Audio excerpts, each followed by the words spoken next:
Good morning students. आज हम 8th class में एसएसटी में देखेंगे। तो हमारी 3 बुक लगती है एसएस में। पहली है वो आपकी इतिहास, ठीक है। उसके बाद में जो दूसरा पार्ट है वो है भूगोल, ठीक है। तो भूगोल में जो हमारी बुक का नाम इसी सूची में आगे देखें तो हमारे लेसन है 6। पहला लेसन है संसाधन, दूसरा है भूमि, मृदा, जल, प्राकृतिक वनस्पति और वन्य जीव संसाधन। जो थर्ड लेसन है वो है हमारा खनिज और शक्ति संसाधन। फोर्थ लेसन कृषि, उसके बाद में उद्योग, उसके बाद में मानव संसाधन। तो सबसे पहले हम करेंगे फर्स्ट चैप्टर आपका संसाधन। सबसे पहले हमारा है संसाधन। संसाधन किसे कहते हैं इसके बारे में हम देखेंगे। तो यहाँ पर एक आपकी जो शुरुआत होती है वो एक घरेलू जो एक स्टोरी बनाई गई है, एक छोटा सा एक आपको समझाने के लिए ये शुरुआत लेसन की। मोना और राजू अपना घर साफ करने में अम्मा की मदद कर रहे थे, जैसे आप भी अब कुछ मदद कर रहे होंगे। इन सभी चीज़ों को देखो, कपड़े, घर में जो जो सामान पड़ा है, कपड़े, बर्तन, अनाज, कंगा, शहद की बोतल, किताबें, इनमें से प्रत्येक उपयोगी है। यानी ये जितनी भी वस्तुएं हैं ये हमारे लिए बहुत ही महत्वपूर्ण होती है, हमारी ये काम में आने वाली होती है। मोना ने कहा, मोना कहती है कि ये सारी उपयोगी है इसलिए महत्वपूर्ण है, अम्मा ने कहा। अब मोना की अम्मा कहती है कि ये हमारे लिए महत्वपूर्ण है, हमारे काम आने वाली वस्तुएं। अम्मा ने कहा ये संसाधन है। तो ये सारी वस्तुएं क्या है? कपड़े, बर्तन, अनाज, कंगा, शहद की बोतल, ये सारे हमारे काम में आने वाली है। तो ये क्या कहलाते हैं? संसाधन कहलाते हैं। संसाधन क्या है? अम्मा से राजू ने प्रश्न पूछा। अब अम्मा ने कहा ये संसाधन है सारी, तो राजू थे वहीं, राजू ने पूछ लिया है भी होता क्या है। अम्मा ने बताया प्रत्येक वस्तु जिसका उपयोग आवश्यकताओं को पूरा करने के लिए किया जा सकता है वह संसाधन है। यानी कोई भी वस्तु है जिसका हम काम में लेते हैं, जिसको हम काम में लेते हैं, वो सारी वस्तुएं क्या है? संसाधन कहलाती है। अपने चारों ओर देखिए और निरीक्षण कीजिए। अभी आप जहाँ पर बैठे हो आप देखो, चेक करो कि अपने आसपास क्या क्या वस्तुएं पड़ी है और वो आपके क्या क्या काम आती है। आप संसाधनों के विविध प्रकारों को पहचानने में सक्षम होंगे। अब आप देख पा रहे होंगे अपने रूम के अंदर क्या क्या वस्तुएं आपके क्या क्या काम आती है और उनके क्या क्या नाम है, ठीक है। आप प्यास लगने पर जो जल पीते हैं, आप अपने घर में जिस विद्युत का उपयोग करते हैं, स्कूल से घर पहुंचने के लिए उपयोग किया गया रिक्शा, या आपकी जो स्कूल वैन है, या आपका बाइक है, या आपकी साइकिल है, कोई कुछ भी इसमें आ सकता है। पाठ्य पुस्तक जिसका उपयोग आप अध्याय के लिए करते हैं। अभी जो ये बुक है आपके सामने, आप बुक देख रहे हो, ये क्या है? ये भी एक संसाधन है। ये सभी संसाधन है। आपके पिता ने आपके लिए नाश्ता तैयार किया है, यानी आपके लिए कुछ नाश्ता बनाया है घर पर, वो आप क्या करोगे? खाने के काम आएगा। तो वो भी एक संसाधन के रूप में आपके आता है। उन्होंने जिन ताज़ी सब्जियों का उपयोग किया वे सभी संसाधन है, और जो भी उसमें उपयोग किया गया है सामग्री, वो सारा संसाधन कहलाती है। जल, विद्युत, रिक्शा, सब्जियां और पाठ्य पुस्तक सभी में कुछ एक जैसा क्या है? यानी ये सारी अलग अलग वस्तुएं हैं, अलग अलग प्रकार की है और अलग अलग हमारे काम में आती है। उनमें से सभी वस्तुओं का उपयोग आपके द्वारा किया गया। अब इनका जो उपयोग कौन करता है? हम करते हैं सभी, ठीक है। तो हम उपयोग में लेते हैं, अलग अलग कामों में हमारे अलग अलग महत्वपूर्ण है, इसलिए वे उपयोगी है। एक वस्तु अथवा पदार्थ की उपयोगिता तथा प्रयोज्यता उसे एक संसाधन बनाती है। यानी ये सारी वस्तुएं मिलाकर हमें क्या करती है, हमारी दैनिक दिनचर्या है उसमें काम आती है और ये हमारे लिए एक उपयोगी संसाधन कहलाती है। राजू अब जानना चाहता था कि कोई भी वस्तु संसाधन कैसे बनती है। अब ये जल है, विद्युत है, रिक्शा है, सब्जियां हैं, ये संसाधन कैसे बनी। राजू के दिमाग में एक विचार आया। अम्मा ने बच्चों को बताया, वस्तुएं उस समय संसाधन बनती है जब उनका कोई मूल्य होता है। यानी जल है, विद्युत है, रिक्शा है, ये सारी कब संसाधन बनेगी, जब इनका कोई मूल्य होगा। मूल्य का मतलब महत्व होगा। जैसे जल पड़ा है, गंदी नाली में पड़ा है, वो हमारे काम में नहीं आता। ठीक है, अगर वही जल काम में आने लग जाएगा तो वो क्या है, संसाधन है। इसी प्रकार जो रिक्शा है कहीं खड़ी है, ठीक है, कबाड़ में या पड़ी है कहीं पर, कोई काम में नहीं आ रही, परंतु वो संसाधन कब है, जब हम इसका कार्य में यूज लेंगे, तो यानी उसका मूल्य बढ़ गया। ठीक है, इसके बाद में देखें इसका प्रयोग अथवा उपयोगिता इसे मूल्य प्रदान करते हैं। इसका प्रयोग हम करेंगे इन वस्तुओं का, उपयोगिता कितने की हमारे लिए महत्वपूर्ण है। ठीक है, ये सारा क्या है, मूल्य प्रदान करते हैं। सभी संसाधन मूल्यवान होते हैं। अम्मा ने कहा कोई भी संसाधन है, चाहे छोटा है चाहे बड़ा है, वो हमारे लिए बहुत ही महत्वपूर्ण होते हैं। ठीक है, और हमारे काम में आते हैं। मूल्य का अर्थ महत्व होता है।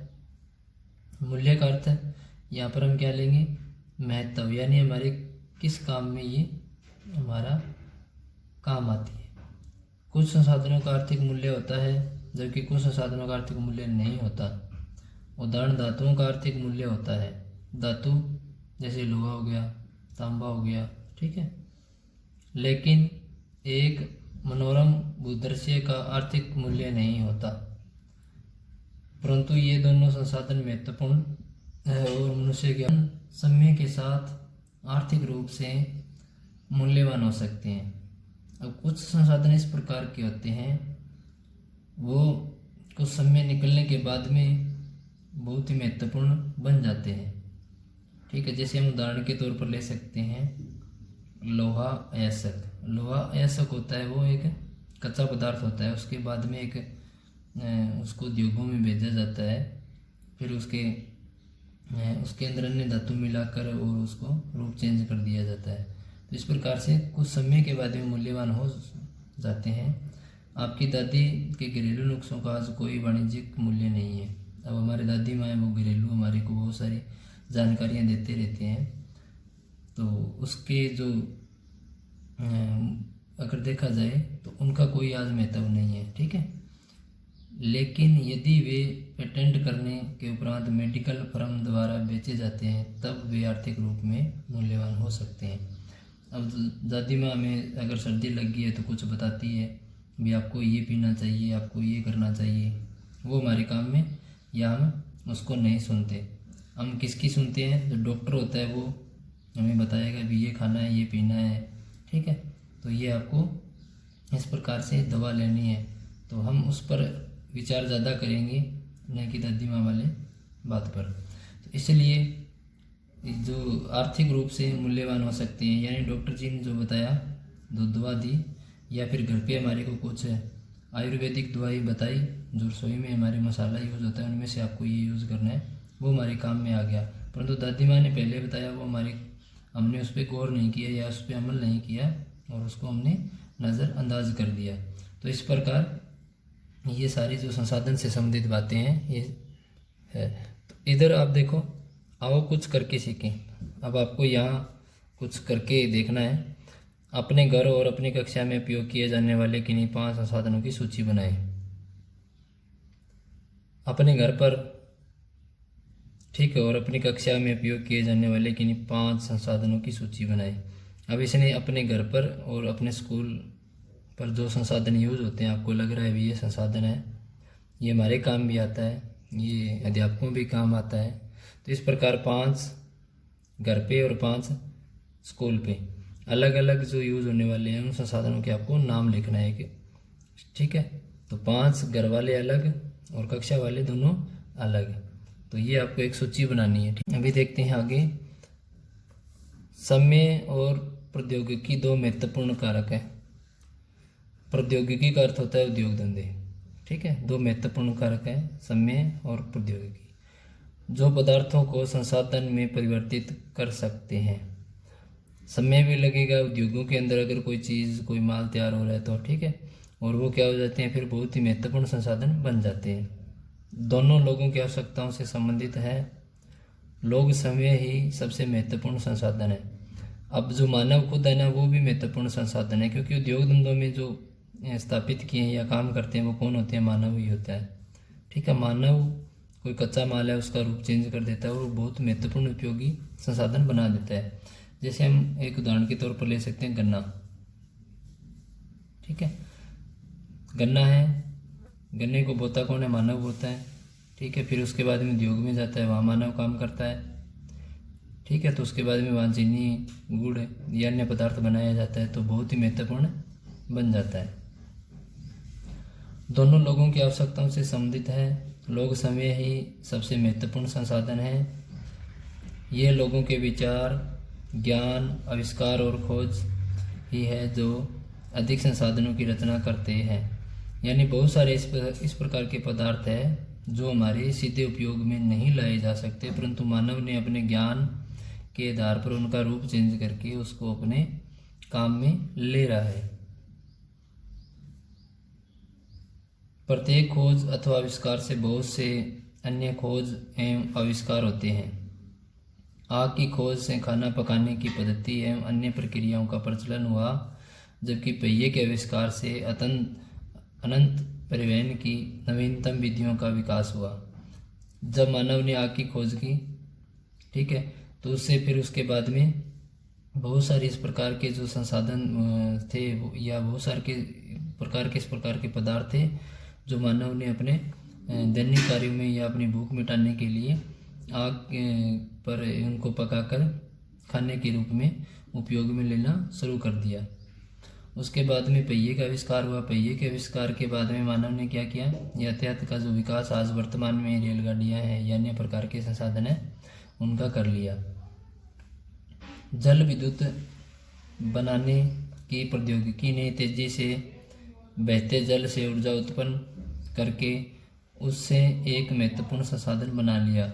अब जल है वो वर्षा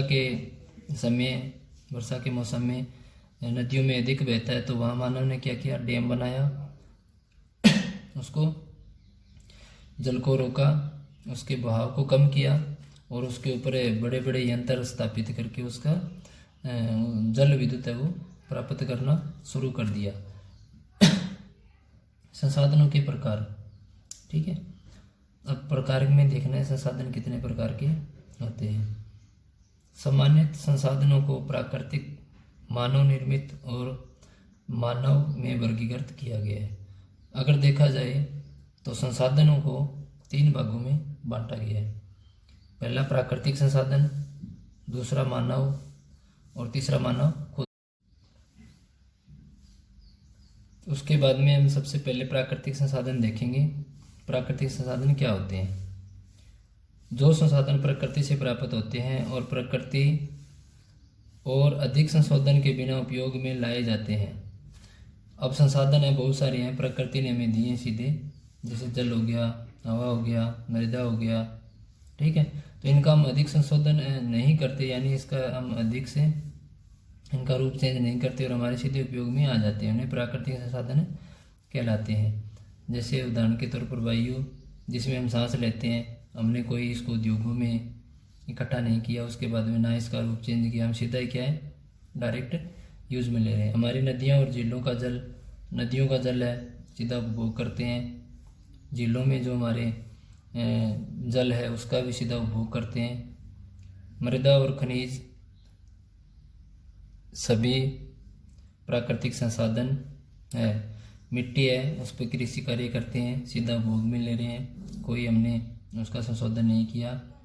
इन संसाधनों से बहुत से प्रकृति के निःशुल्क उपहार है, ये हमें प्रकृति ने फ्री में दिए हैं, ठीक है, और सीधे ही उपयोग में लाए जा सकते हैं। इनको हम सीधा ही उपयोग में ले सकते हैं। जल, हवा, मृदा। कुछ परिस्थितियों में प्राकृतिक संसाधन का सबसे अच्छी तरह उपयोग करने के लिए औजारों और प्रौद्योगिकी की आवश्यकता हो सकती है। और कुछ इस प्रकार के भी संसाधन होते हैं जिनका हमें प्रकृति से मिले हैं, परंतु उनके लिए हमें एक नए ज्ञान की आवश्यकता होगी उसको प्रयोग करने के लिए। विभिन्न समूहों में प्राकृतिक संसाधनों का वर्गीकरण उनके विकास एवं प्रयोग के स्तर, उद्गम, भंडार एवं वितरण के अनुसार किया जाता है। अब जो संसाधन है, पहले तो हमने प्राथमिक रूप से 3 भागों में वर्गीकृत किया, प्राकृतिक, मानव निर्मित और मानव खुद ही एक संसाधन है, ठीक है। अब आगे देखें तो इनका वितरण और भंडार के आधार पर इनका अलग अलग से वर्गीकरण किया जा सकता है। विकास और उपयोग के आधार पर संसाधनों को 2 वर्गों में रखा जा सकता है। नंबर 1 वास्तविक संसाधन और संभाव्य संसाधन, ठीक है। तो अब आपको देखना है, यहाँ से आपका एक क्वेश्चन बनता है शॉर्ट आंसर टाइप। यहाँ से आपको क्या करना है,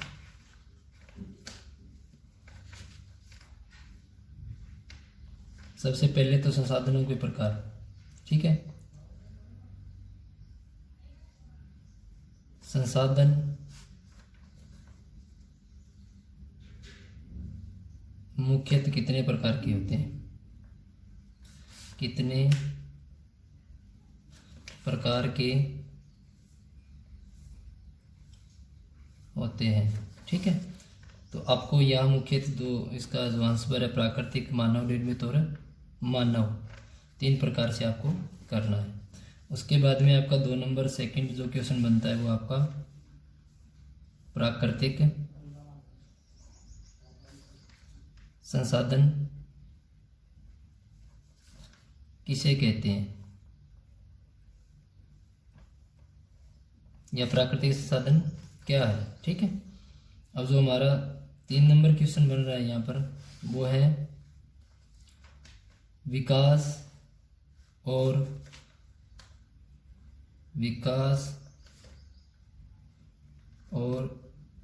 उपयोग के आधार पर, उपयोग के आधार पर संसाधनों का वर्गीकरण। तो अब इसमें उपयोग और विकास के आधार पर देखेंगे हम, ठीक है। विकास यहाँ से करते हैं शुरू। विभिन्न समूहों में प्राकृतिक संसाधनों का वर्गीकरण उनके विकास एवं प्रयोग के स्तर, उद्गम ये कहाँ से प्राप्त हुए हैं, भंडार एवं वितरण के अनुसार किया जा सकता है। सबसे पहले विकास और उपयोग के आधार पर संसाधनों को 2 वर्गों में रखा जा सकता है, वास्तविक संसाधन और संभाव्य संसाधन, ठीक है। तो आपका यहाँ से जो इसका आंसर है विकास और उपयोग के आधार पर संसाधनों का वर्गीकरण, तो आपको यहाँ इसमें वास्तविक संसाधन और संभाव्य संसाधन आपका इसमें आंसर रहेगा, ठीक है। अब आगे हमारा जो अब देखते हैं,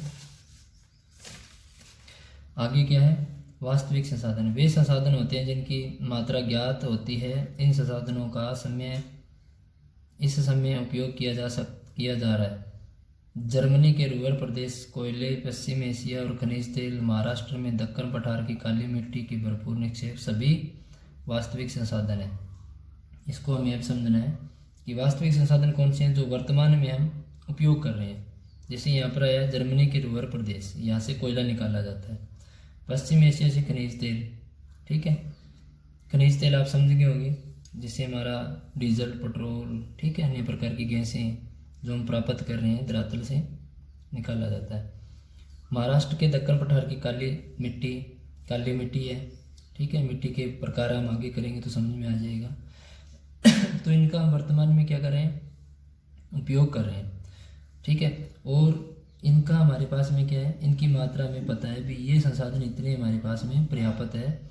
अगर इस गति से वर्तमान में उपयोग कर रहे हैं, अगर करते रहे तो आने वाले 20 सालों में या आने वाले 50 सालों में या आने वाले 100 सालों में ये ख़त्म हो जाएंगे, हमें अच्छी तरह से पता है। तो इसे कहा जाता है वास्तविक संसाधन। अब आपका यहाँ से सीधा प्रश्न बनता है, क्वेश्चन नंबर 4, वास्तविक संसाधन। वास्तविक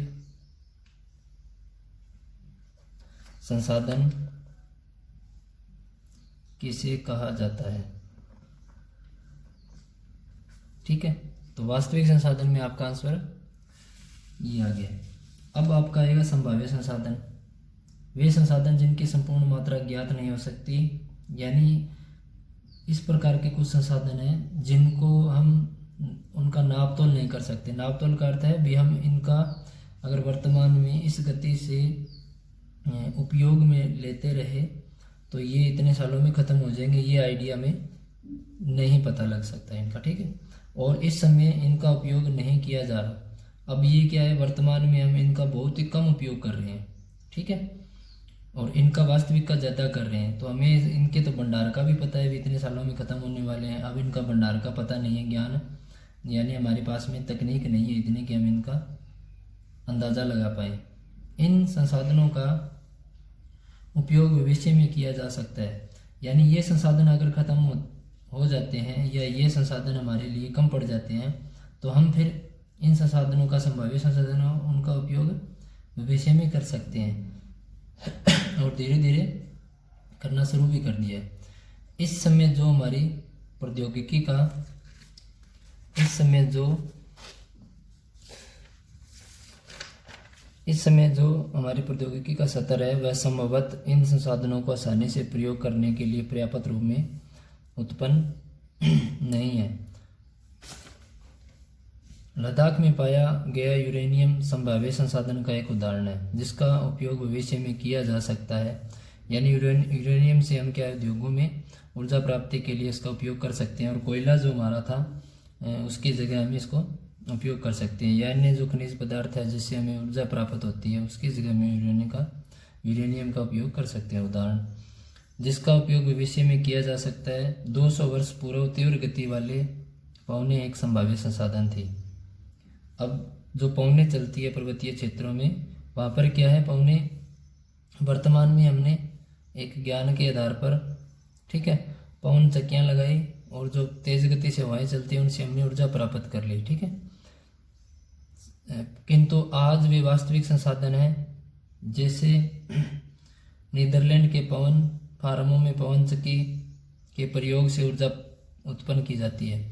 अब जो पवन थी पहले क्या थी, वो एक संभाव्य संसाधन थी, परंतु वर्तमान में हमने क्या किया, हमारे गुजरात क्षेत्र में भी इस प्रकार की ऊर्जा है वो प्राप्त की जाती है। तो वर्तमान में ये कौन सी आ गई, वास्तविक संसाधन में आ गई। ठीक है, इस प्रकार के पवन फार्म तमिलनाडु के नगर कोइल तथा गुजरात के तट पर देखे जा सकते हैं। तमिलनाडु और गुजरात दोनों में ये हमारे जो है पवन चक्कियाँ लगाकर। इसके बाद में अगर देखा जाए तो उत्पत्ति के आधार पर संसाधनों को अजैव और जैव संसाधनों में बांटा जा सकता है। तो हमें पहले देखना है, एक बार रुकना है थोड़ा सा। हमारा जो क्वेश्चन यहाँ से सीधा डायरेक्ट बनेगा, उत्पत्ति के आधार पर संसाधनों को कितने भागों में बांटा जा सकता है। तो आपका आंसर क्या रहेगा, जैव और अजैव संसाधन। ठीक है, तो ये आपका यहाँ से आंसर आ जाएगा इसका। आगे देखें, जैव संसाधन निर्जीव वस्तुएं होती हैं जबकि अजैव संसाधन निर्जीव वस्तुएं होती है, जबकि जैव संसाधन संजीव होते हैं। मृदा, चट्टानें और खनिज अजैव संसाधन है, यानी ये मृदा है, चट्टानें है, खनिज है, ये सांस नहीं लेती और इसको निर्जीव वस्तुएं कहा जाता है। परंतु पौधे और जीव जंतु जैव संसाधन है। पौधे हैं, जीव जंतु है, प्राणी जात है सारे, उसमें मानव भी आता है। तो ये सारे क्या है, जैव संसाधन है। ये सारे सांस लेने वाले हैं और इधर से उधर गति भी करते रहते हैं। तो पेड़ पौधे वो गति नहीं करते हैं, परंतु फिर भी कुछ प्रकार के प्राणी हैं वो संजीव है और वो गति करते रहते हैं। तो अब हमें यहाँ थोड़ा सा रुकना है और देखना है प्रश्न हमारा यहाँ से सीधा क्या बन रहा है। अजैव संसाधन किसे कहते हैं? अजैव संसाधन किसे कहते हैं। ठीक है, तो आपका आंसर क्या रहेगा? वे संसाधन जो निर्जीव है, ठीक है, या वे वस्तुएं जो निर्जीव होती है अजैव संसाधन कहलाती है, जैसे मृदा, चट्टान, खनिज। इसके बाद में आगे देखें तो जैव संसाधन किसे कहते हैं। आगे हमारा एक क्वेश्चन ये बन गया है, जैव संसाधन किसे कहा जाता है। तो इसका आपका आंसर क्या रहेगा? वे संसाधन जो संजीव है, जैसे पेड़ पौधे, जीव जंतु। ठीक है, यानी वे संसाधन जो संजीव है, जैव संसाधन कहलाते हैं, जैसे पेड़ पौधे व जीव जंतु। तो आपके यहाँ पर टोटल अगर देखा जाए तो 7 क्वेश्चन यहाँ तक बन चुके हैं। उसके बाद में देखें आगे आएगा हमारा प्राकृतिक संसाधनों को विस्तृत रूप से नवीकरणीय और अनवीकरणीय संसाधनों में विभाजित किया जा सकता है। ठीक है, तो ये क्या हो गया? प्राकृतिक संसाधन, यानी प्रकृति ने हमें 2 प्रकार के संसाधन दिए हैं, नवीकरणीय, अनवीकरणीय। ठीक है, अब आप देखना आगे नवीकरणीय संसाधन कौन से होते हैं और अनवीकरणीय संसाधन कौन से होते हैं। नवीकरणीय संसाधन वे संसाधन हैं जो शीघ्रता से नवीकृत अथवा पुनः पूरित हो जाते हैं, यानी ये संसाधन हम उपयोग में लेते हैं, उसके बाद में फिर उनकी जो मात्रा है हमारे पास में उतनी लगभग तैयार हो जाती है, तो ये दोबारा से हम प्राप्त कर सकते हैं इनको। इनमें से कुछ असीमित है और उन पर मानवीय क्रियाओं का प्रभाव नहीं होता। कुछ संसाधन हैं जिन पर मानव का प्रभाव या मानव उसको सीधा उपयोग में नहीं ले पा रहा है। ठीक है, जैसे सौर ऊर्जा, पवन ऊर्जा। लेकिन फिर भी कुछ नवीकरणीय संसाधनों जैसे जल, मृदा और वन का लापरवाही से किया गया उपयोग उनके भंडार को प्रभावित कर सकता है। यानी नवीकरणीय संसाधन है, उसमें सौर ऊर्जा है, पवन ऊर्जा है। मानव के पास में इतना तकनीक और ज्ञान नहीं है कि इनको भी भंडार है वो उनको पूरी तरह से उपयोग कर पाए। अगर देखा जाए तो जल, मृदा है, इसका मानव के पास में भंडार है पर्याप्त मात्रा में, और ये दोबारा से प्राप्त होते रहते हैं। मृदा भी बनती रहती है और जल भी वर्षा के द्वारा या अन्य वाष्पीकरण क्रिया के द्वारा प्राप्त होता रहता है, भंडार भरे रहते हैं। अगर हमने इनका सही उपयोग नहीं किया दोनों का, तो ये भी हमारे लिए क्या हो जाएगा, एक संकट उत्पन्न हो जाएगी कि दोनों लगभग खत्म हो सकते हैं कभी भी। जल असीमित नवीकरणीय संसाधन प्रतीत होता है, फिर भी जल की कमी और प्राकृतिक जल स्रोतों का सूखना आज भी विश्व के बहुत से भागों में एक बड़ी समस्या है। अगर देखा जाए तो जल एक नवीकरणीय संसाधन द्वारा हमें प्राप्त होता रहता है, परंतु फिर भी कुछ इस प्रकार के जलाशय जो हमारे सूख चुके हैं, क्योंकि मानव कृषि क्षेत्र में या अन्य कार्य में इसका बहुत ही दुरुपयोग कर रहा है। तो इसलिए हमारा यहाँ से एक डायरेक्ट सीधा क्वेश्चन बनेगा, नवीकरणीय संसाधन, नवीकरणीय संसाधन किसे कहते हैं? जो संसाधन हमें पुनः प्राप्त हो जाते हैं उन्हें नवीकरणीय संसाधन कहा जाता है, जैसे सौर ऊर्जा, पवन ऊर्जा, जल, मृदा। ठीक है, इसके बाद में आगे देखिए अनवीकरणीय संसाधन, वे संसाधन जिनका भंडार सीमित है, भंडार के एक बार समाप्त होने के बाद उनकी नवीकृत पुनः पूर्ति होने में हजारों वर्ष लग जाते हैं। यानी ये संसाधन हम उपयोग में लेते हैं तो उसके बाद में दोबारा से उसका उपयोग नहीं किया जा सकता, ये हमारे कोई काम में नहीं आएंगे। और अगर उनका हमें और ज़रूरत पड़ जाती है उन संसाधनों की, तो हमें हमारे पास में भंडार इनके सीमित होते हैं और उनको लाखों करोड़ों वर्ष लग जाते हैं बनने में। यह अवधि मानव जीवन की अवधि से बहुत अधिक है, यानी मानव की जो उम्र है लगभग देखा जाए तो 100, ठीक है, अगर औसत आयु देखी जाए तो 65 वर्ष है। तो ये 65 और 100 वर्ष में तैयार होने वाले नहीं है ये संसाधन, इनमें हजारों और करोड़ों वर्ष तैयार होने में लगता है। तो कई जो हमारी पीढ़ियाँ हैं वो अगर एक बार संसाधन खत्म हो गया तो कई हमारी पीढ़ियाँ वो इन संसाधनों से विचलित रह जाएगी। ठीक है, इस प्रकार के संसाधन अनवीकरणीय कहलाते हैं। कोयला हो गया, कोयले का उपयोग करेंगे तो उसके बाद में क्या बचेगी, राख बचेगी, हमारे कोई काम में नहीं आएगी। पेट्रोल का उपयोग हो गया, उसके बाद में हम पुनः उनको प्राप्त नहीं कर सकते। तथा प्राकृतिक गैस है, इसके कुछ उदाहरण हैं। ठीक है, तो अब हमें क्या करना है, यहाँ पर एक हमारे क्वेश्चन बन रहा है, अनवीकरणीय संसाधन। अनवीकरणीय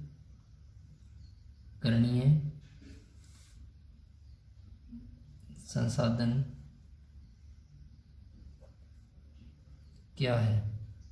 ठीक है, इसके बाद में हम आगे देखेंगे संसाधनों के वितरण के आधार पर वे सर्वव्यापक तथा स्थानिक हो सकते हैं।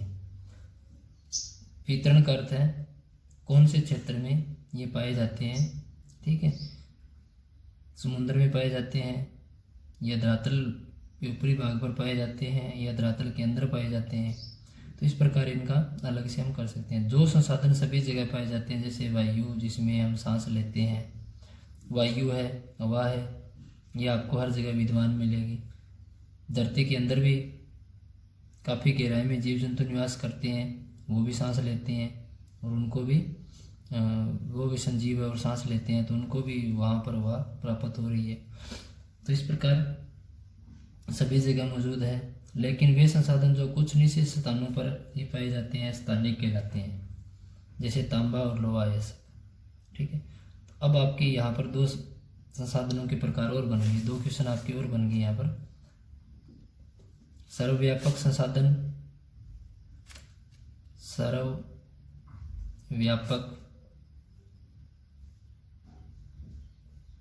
संसाधन क्या है। तो आपका आंसर क्या रहेगा, वे संसाधन जो सभी जगह मौजूद या पाए जाते हैं सर्वव्यापक संसाधन कहलाते हैं, जैसे हवा। ठीक है, उसके बाद में देखा जाए तो हमारा एक क्वेश्चन और बन गया यहाँ, स्थानिक संसाधन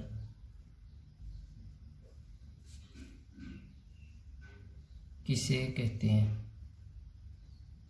वे संसाधन जो हमें एक स्थान पर पर्याप्त होते हैं या एक निश्चित स्थान पर हमें पर्याप्त होते हैं, स्थानिक संसाधन कहलाते हैं, जैसे कोयला, तांबा, लोहा। अब आगे है प्राकृतिक संसाधनों का वितरण भूभाग, जलवायु, ऊंचाई जैसे अनेक भौतिक कारकों पर निर्भर करता है। पृथ्वी पर इन कारकों में विभिन्नता होने के कारण संसाधनों का वितरण असमान है। दोबारा देखें इसको, प्राकृतिक संसाधनों का वितरण का अर्थ है ये कौन से स्थान पर कितनी मात्रा में पाए जाते हैं। भूभाग किस प्रकार का है, यानी धरातल किस प्रकार का है, मैदानी भाग है, पठारी भाग है या पर्वतीय क्षेत्र है।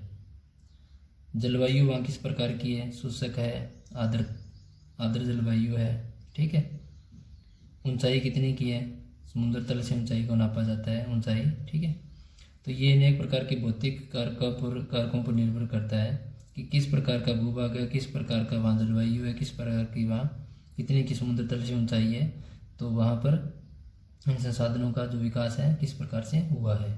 ठीक है, इसके बाद में देखें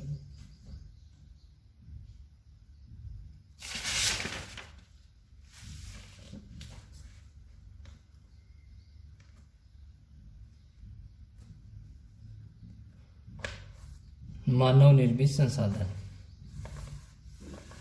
ठीक है, कभी कभी प्राकृतिक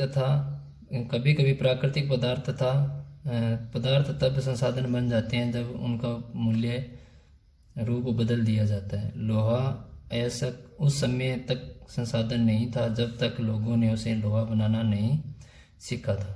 यानी लोहा अयस्क कच्चा पदार्थ होता है, उसको धरातल से खोद कर निकाला जाता है चट्टानों से, तो वो हमारी कोई काम में नहीं आता था। परंतु मानव ने क्या किया, अपने ज्ञान के आधार पर उसका धातु के रूप में निर्माण कर लिया। ठीक है, तो वो हमारे लिए बहुत ही बहुमूल्य संसाधन बन गया है। वर्तमान में अगर देखा जाए तो लोहा युग चल रहा है।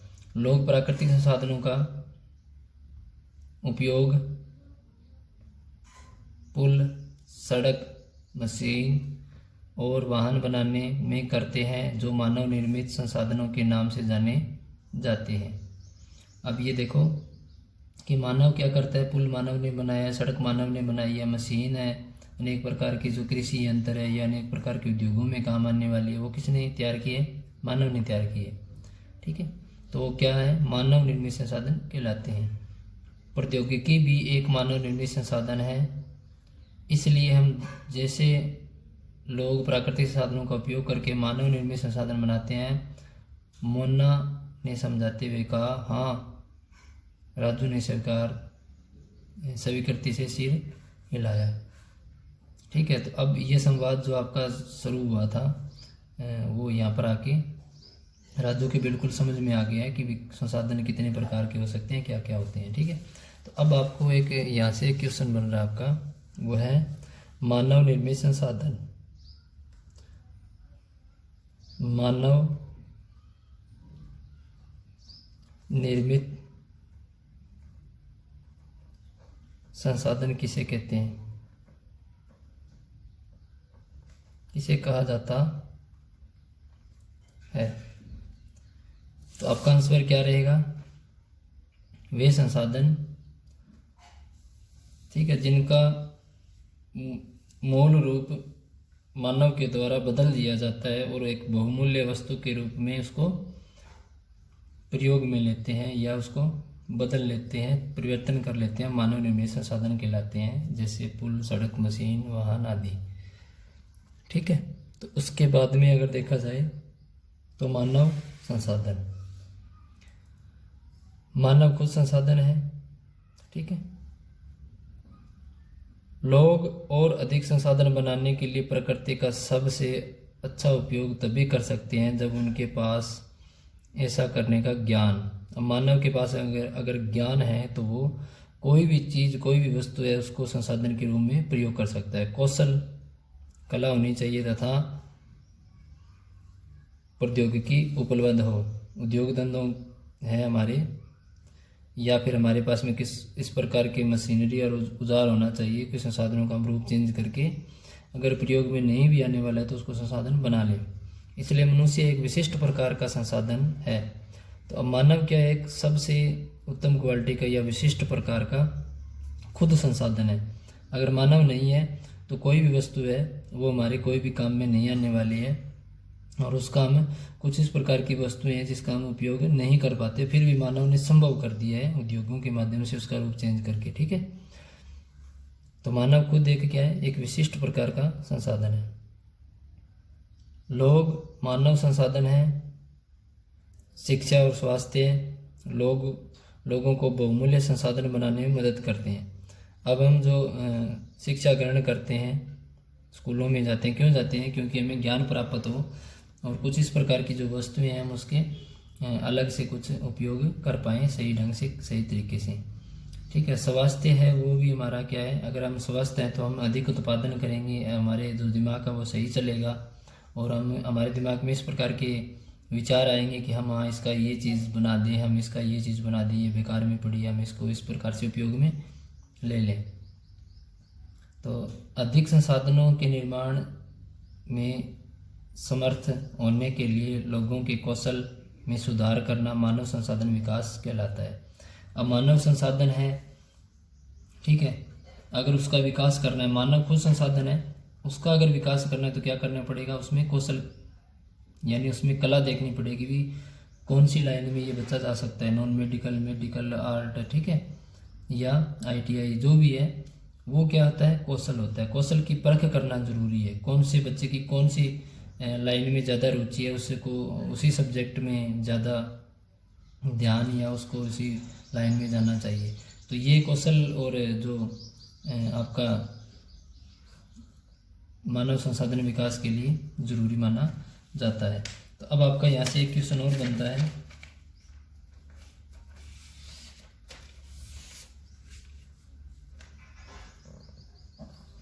मानव संसाधन,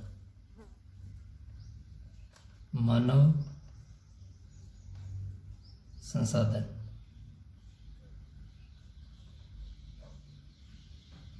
मानव संसाधन का क्या अर्थ है?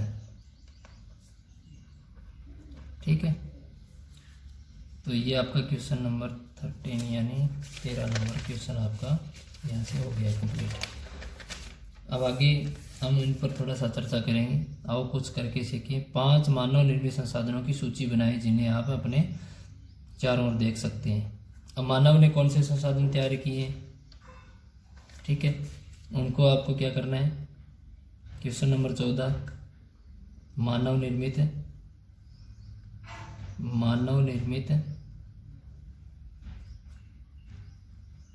5 संसाधनों के नाम। संसाधनों के नाम। अब आपने खुद ने कोई घर पे आपके कोई इस प्रकार की वस्तु जो या कोई इस प्रकार का कोई आपने औजार बनाया है जो आप काम में ले रहे हो, उसका नाम भी आप लिख सकते हो। तो ये आपको थोड़ा सा देखना है भी मानव निर्मित संसाधन है, मानव ने कौन कौन से साधनों का आविष्कार किया है, जो मानव ने बनाया, प्रकृति ने नहीं दिया। वो 5 संसाधनों के नाम आपको यहाँ लिखने हैं, ठीक है। इसके बाद में क्या आप जानते हैं, मानव संसाधन से तात्पर्य लोगों की संख्या और योग्यता से है। यद्यपि मानव को संसाधन मानने के संदर्भ में लोगों में मतभेद है। अब कुछ लोग क्या कहते हैं, मानव संसाधन नहीं है, मानव है ना हम खुद हैं, हम संसाधन नहीं है, कुछ लोगों का मानना है। परंतु कुछ कह रहे हैं मानव खुद एक संसाधन है, ठीक है। तो वो इतना होते हुए भी इस तथ्य से इनकार नहीं किया जा सकता। मुख्यतः मनुष्य की कुशलताएं यही भौतिक पदार्थों को मूल्यवान संसाधन बनाने में सहायता करती है। अब कुछ लोगों का मानना है, कुछ का नहीं मानना है, आपका क्या विचार है वो देखना है। तो हमारा लेसन में हमने देखा है कि मानव एक खुद संसाधन है, हम खुद संसाधन है। ये पेन है यहाँ पर पड़ा है, अगर हम नहीं है तो इसको कोई यूज़ नहीं कर पाएगा। तो हम यूज़ करने वाला कौन है, मानव है। तो ये क्या है, एक खुद संसाधन के रूप में उपयोग हो रहा है, मानव से इसकी उपयोगिता बढ़ रही है, ठीक है। तो इस प्रकार आपका यहाँ से आंसर मानव संसाधन वाला कंप्लीट है। अब इस पे थोड़ा सा एक ध्यान देंगे, थोड़ा सा नज़र डालेंगे। ये आपका सूखे के कारण फसलों का विनाश, क्या मैं इसका समाधान निकाल सकती हूँ? हाँ, क्यों नहीं, ठीक है। यह सब ज्ञान, शिक्षा और कौशल के कारण संभव हुआ है कि हम इसका समाधान निकाल पाए। सूखा पड़ गया किसी क्षेत्र में या पानी की कमी है, तो मानव ने क्या किया, बूंद बूंद सिंचाई वाला आविष्कार कर लिया। या जो भूमजल स्तर है, नलकूप लगाकर उसे प्राप्त कर लिया पानी। तो इस प्रकार मानव ने क्या किया, मानव ने ही संभव किया। तो हाँ, हमारे पास में ज्ञान था, हमने मोटरों का आविष्कार किया, ठीक है।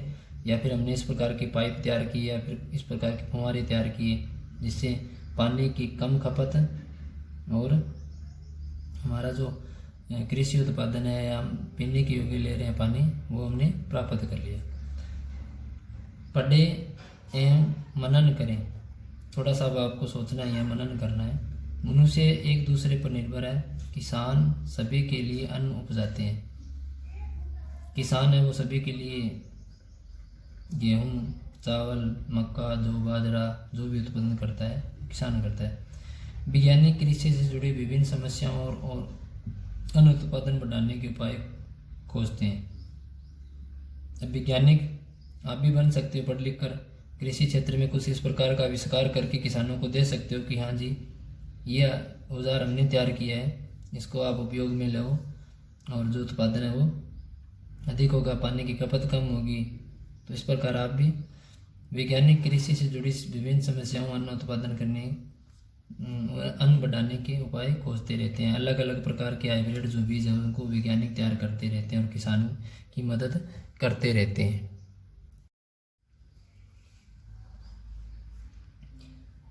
अब तक हमने संसाधनों के बारे में वर्गीकरण और किया। अब हमें आगे एक हमारा जो टॉपिक आ रहा है, संसाधन संरक्षण, ठीक है। अब जो हमने जिन संसाधनों पर हमने चर्चा की, उनकी जो सुरक्षा है वो करना जरूरी क्यों है, ये हमें अब आगे देखना है, ठीक है। हम मोना के बीच देखते हैं आगे क्या कहते हैं। मोना ने एक बुरा सपना देखा। उसने देखा कि पृथ्वी पर सारा जल सूख गया और सारे पेड़ कट गए, वहाँ पर न तो छाया थी और न ही कुछ खाने पीने के लिए था। लोग परेशान हो रहे थे और चारों तरफ भोजन की छाया की तलाश में निराश घूम रहे थे। अब लोगों इसको एक सपना आया मुन्ना को कि पृथ्वी पर सारे जीव जंतु सब कुछ नष्ट हो गया है। लोग इधर उधर भाग रहे थे, कोई पेड़ पौधे कट गए, कोई किसी को छाया की जरूरत थी, किसी को भोजन की तलाश थी, तो ये सारा खत्म हो चुका था। उसने अपनी माँ को सपने के बारे में बताया। उसने पूछा, अम्मा क्या यह सच में हो सकता है? अब आप भी विचार करो कि अगर पेड़ पौधे हमने नहीं लगाए तो क्या हो जाएगा, एक दिन ख़त्म हो जाएंगे। तो हमें जो ऑक्सीजन है वो कहाँ से मिलेगी, या फिर हमें इमारती लकड़ियाँ कहाँ से मिलेगी? ठीक है, तो इसलिए हम क्या करते हैं, प्रतिवर्ष हम पौधारोपण भी करते हैं। हाँ, अम्मा ने उत्तर दिया, यदि हम नवीकरण संसाधनों के प्रति सतर्क नहीं रहे तो वे बहुत ही दुर्लभ हो सकते हैं, यानी आसानी से प्राप्त नहीं होंगे अगर हमने इनकी तरफ ध्यान नहीं दिया तो। और अनवीकरणीय संसाधन निश्चित ही समाप्त हो सकते हैं। अब अनवीकरणीय संसाधन कोयला, ठीक है, कच्चा तेल, ये सारे क्या है, ये तो ख़त्म होने वाले हैं, ये तो हमें पता ही है। राजू ने पूछा, हम इसके लिए क्या कर सकते हैं? बहुत कुछ, अम्मा ने उत्तर दिया। आप अपने दोस्तों से बात क्यों नहीं करते? अब अम्मा ने कहा, भी आप बहुत कुछ कर सकते हो इन संसाधनों के बारे में, ठीक है। संसाधनों का सतर्कतापूर्वक उपयोग करना और उन्हें नवीकरण के लिए समय देना संसाधन संरक्षण कहलाता है। अब हमें क्या है, सही से इसका उपयोग करेंगे तो ये संसाधन हमारे को प्राप्त होते रहेंगे और हमारा काम है वो चलता रहेगा। संसाधनों का उपयोग करने की आवश्यकता और भविष्य के लिए उनके संरक्षण में संतुलन बनाए रखना सतत पोषणीय विकास कहलाता है। अब संसाधनों का सही से उपयोग करना और आने वाले भविष्य के लिए भी उन संसाधनों को सुरक्षित रखना या पर्याप्त मात्रा में उनको रखना क्या कहलाता है, सतत पोषणीय विकास। तो अब आपका यहाँ से एक सीधा क्वेश्चन बन गया है, सतत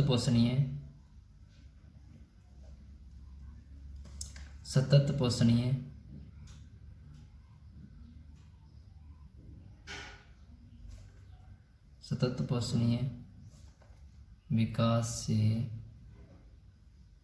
क्या अभिप्राय है? ठीक है, तो क्या अभिप्राय है? संसाधनों का उपयोग करने की आवश्यकता और भविष्य के लिए उनके संरक्षण में संतुलन बनाए रखना सतत पोषणीय विकास है। आपका यहाँ से सीधा एक क्वेश्चन का आंसर आ रहा है। संसाधनों के संरक्षण के अनेक तरीके हैं। प्रत्येक व्यक्ति उपभोग को कम करके कम उपभोग करना चाहिए। हमें ज़रूरत है उससे कहीं कम उसको हम यूज़ में लें। वस्तुओं के पुनर्चक्रण और पुनः उपयोग द्वारा भोजन दे सकता है अनंत। यह एक विभिन्नता बनाता है क्योंकि सभी जीव एक दूसरे से जुड़े हैं। उस शाम बच्चों और उनके मित्रों ने पुराने समाचार पत्रों, व्यर्थ वस्त्रों यानी जो हमारे कपड़े बेकार में हो जाते हैं, पुराने हो गए, तथा बांस की डंडियों से लिफाफे और ख़रीदारी के लिए थैले बना लिए। तो आप भी इस प्रकार के बना सकते हो। जो आपके समाचार पत्र पड़े हैं घर पर, उनके आप पॉलीथीन बना सकते हो। एक बार हमने पढ़ने के काम में ले लिया, फिर उसको पॉलीथीन में काम में ले लेंगे तो 2 बार हम उसका उपयोग कर सकते हैं, तो कागज़ हमारा कम लगेगा। वस्त्र हमने पहन लिए, पुराने हो गए, उससे हम कुछ हमारे बैग या कुछ इस प्रकार का बना सकते हैं। ठीक है। मोना ने कहा, हम इन वस्तुओं में से कुछ वस्तुएं उन परिवारों को देंगे जिन्हें हम जानते हैं। मुस्तफ़ा ने कहा, अपने संसाधनों को बचाना और अपनी पृथ्वी को संजीव रखना एक बहुत अच्छा कार्य है। जेसी ने कहा, मैं बहुत ही सतर्क रहूँगी कि कागज़ व्यर्थ न हो। आपको भी सतर्क रहना है, जो हमारा कागज़ है वो बेकार में नहीं जाना चाहिए। ठीक है। उसने स्पष्ट किया, कागज़ बनाने के लिए बहुत से पेड़ों को काट दिया जाता है। अब कागज़ बनाने के लिए बहुत सारे पेड़ काटे जाते हैं। अगर आपके पास कोई बुक है जिस पर आप पेन चला रहे हो, ठीक है, तो वो आपके 1 साल में ही बेकार में हो जाएगी, रद्दी में जाएगी। अब आपको क्या करना है, यहाँ इन पे पेन यूज़ नहीं करना, आप पेंसिल से इसको करते जाओ। ठीक है। तो पेंसिल से, जो पेंसिल हमने उसको हम रब भी कर सकते हैं, तो कुछ जो हमारी जो बुक है वो अगले साल किसी की काम आ जाएगी। तो आप भी इस प्रकार से कागज़ों का उपयोग कर सकते हो। सोचना है कि पेड़ पौधों से कागज़ बनाए जा रहे हैं। मैं ध्यान रखूँगा कि मेरे घर में विद्युत व्यर्थ न हो। मुस्तफ़ा ने जोर से कहा, विद्युत जल और कोयले से मिलती है। अब जो विद्युत है उसको हम व्यर्थ में नहीं करना है, हमें ज़रूरत है उतना ही उसको यूज़ में लेना है, क्योंकि जल से बनती है और कोयले से बनती है। अगर हमने इसका सही उपयोग किया तो जल और कोयला हमारा बच जाएगा। ठीक है, मैं विश्वास दिलवाती हूँ कि घर में जल बेकार नहीं होगा। अब हमारे जो घरों में जल है वो बेकार में जाता है। जो हमारे नालियाँ हैं, वॉश बेसन है, उसकी नालियाँ हमें पेड़ पौधों में कर देनी चाहिए ताकि वो पेड़ पौधों को पानी मिल सके। ठीक है, उनके लिए अलग से हमें नहीं डालना पड़ेगा।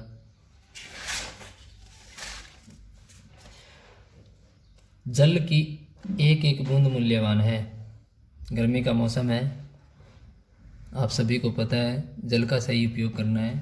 ठीक है, पेड़ पौधों को भी जल मिल जाए, तो इसलिए हमारे जो व्यर्थ में जो जल हमारा जाता है, नालियों में जाता है, उसको कहीं पेड़ पौधों की तरफ उसको नालियाँ बनाकर कर दीजिए। अभी आशा ने कहा, बच्चों ने कहा, हम सब मिलकर अंतर ला सकते हैं। अब आपको भी आशा बनना है। ठीक है, तो आप भी क्या करोगे, उस जल को बेकार में नहीं जाने देना है। कुछ कार्य मोना, राजू और उनके मित्रों ने किए। आपका क्या विचार है? आप संसाधन संरक्षण में कैसे मदद करने जा रहे हैं?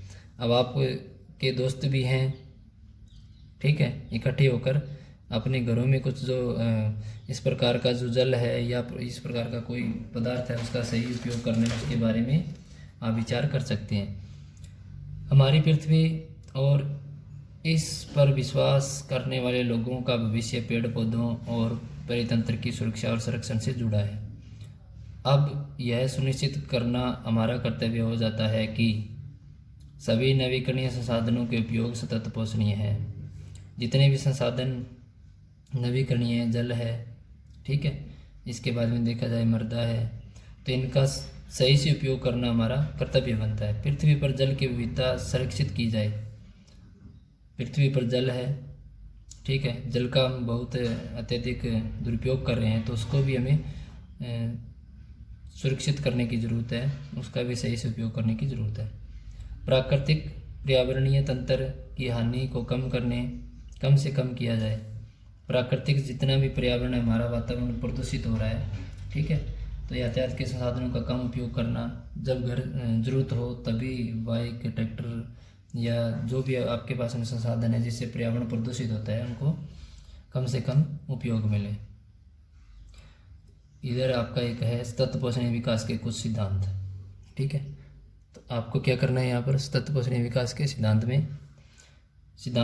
में जीवन के सभी रूपों का आदर और देखभाल। सतत पोषणीय विकास का अर्थ क्या है, ठीक है, यानी ये हमें क्या सिखाता है, इसका अर्थ क्या है, तो जीवन के सभी रूपों का आदर और देखभाल करना। जीवन के सभी रूप में जल है, हवा है, पानी है, मानव है, ठीक है, जीव जंतु हैं, पेड़ पौधे सारे आ जाते हैं उसमें। उनका आदर भी करना है और देखभाल भी करनी है उनकी, ठीक है। ये नहीं है कि कोई पेड़ काट रहा है तो उसको बोलना नहीं है पेड़ क्यों काट रहा है, काटने नहीं दे, कोई बात नहीं, तो उसको पूछना है भाई क्यों काट रहे हो, ये हमारे मोहल्ले में आता है, हमारे क्षेत्र में पेड़ आता है, नहीं काटना है इसको, ठीक है। मानव जीवन की गुणवत्ता को बढ़ाना। अमानव जीवन है उसकी गुणवत्ता को बढ़ाना यानी मानव का विकास करना ज़रूरी है। अब हम जो संसाधन हैं उनके आधार पर हम मानव का विकास संभव है। अगर संसाधन हमारे पास में नहीं बच पाते हैं, पानी नहीं है, मृदा नहीं है, ठीक है, हवा हमें प्रदूषित मिल रही है, तो हम बीमारियों के शिकार हो जाएंगे। तो इस प्रकार मानव का जो जीवन है वो खतरे में पड़ जाएगा। पृथ्वी की जीवन शक्ति और विविधता का संरक्षण करना। अब सतत पोषणीय विकास क्या सिखाता है कि पृथ्वी की जीवन शक्ति, पृथ्वी का जो जीवन है और विविधता का संरक्षण। विविधता का अर्थ यहाँ पर है अनेक प्रकार के जीव जंतु प्राणी पाए जाते हैं। जो प्रजातियाँ नष्ट होने जा रही हैं उनको विलुप्त नहीं होने देना है, उनको बचाए रखना है, ये सतत पोषणीय हमें सिखाता है। प्राकृतिक संसाधनों के अर्थ को कम से कम करना। प्राकृतिक संसाधनों का जो उपयोग कर रहे हैं अंधाधुंधा में, उनका कम से कम उपयोग करना है, ठीक है, उनको प्रदूषित कम से कम करना है। पर्यावरण के प्रति व्यक्तिगत व्यवहार और अभ्यास में परिवर्तन। पर्यावरण के प्रति व्यक्तिगत व्यवहार और अभ्यास में परिवर्तन, यानी मानव है पर्यावरण संसाधनों का उपयोग कर रहा है, उनका उपयोग सही से करना है, उनके प्रति जो व्यवहार है, ये जल ख़त्म नहीं होगा ये नहीं सोचना है, ये सोचना है कि ये जल ख़त्म हो जाएगा इसलिए हम इसका सही उपयोग करें। ठीक है, तो इस प्रकार हमें परिवर्तन करने के बारे में सतत पोषणीय विकास है वो सिखाता है। समुदायों को अपने पर्यावरण की देखभाल करने योग्य बनाना। अब जो भी समुदाय है, जो भी समूह है हमारे मानव जाति के, उनको ज्ञान देना कि हम किस प्रकार से इन पर्यावरण संसाधनों का उपयोग करें। ठीक है, उनके बारे में सिखाना ये सतत पोषणीय विकास कहलाता है। तो अब आपका एक प्रश्न यहाँ है, सतत पोषणीय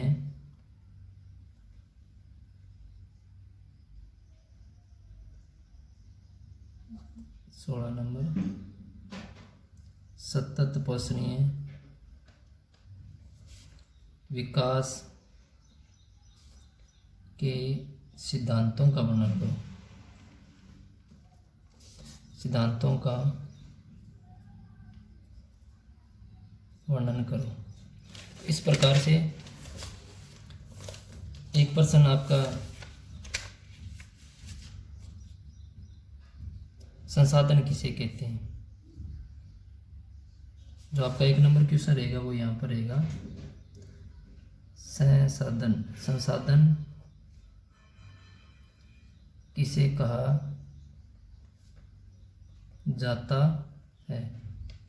ठीक है, तो अब आपके ये यहाँ पर इतने क्वेश्चन आपके सामने आ चुके हैं, क्योंकि एक प्रश्न एक नंबर जो क्वेश्चन आया मैंने यहाँ पर लिखा है, तो आपके यहाँ इससे देखो 1 से 16 और एक ऊपर यानी 17 क्वेश्चन आपके टोटल यहाँ से बढ़ रहे हैं।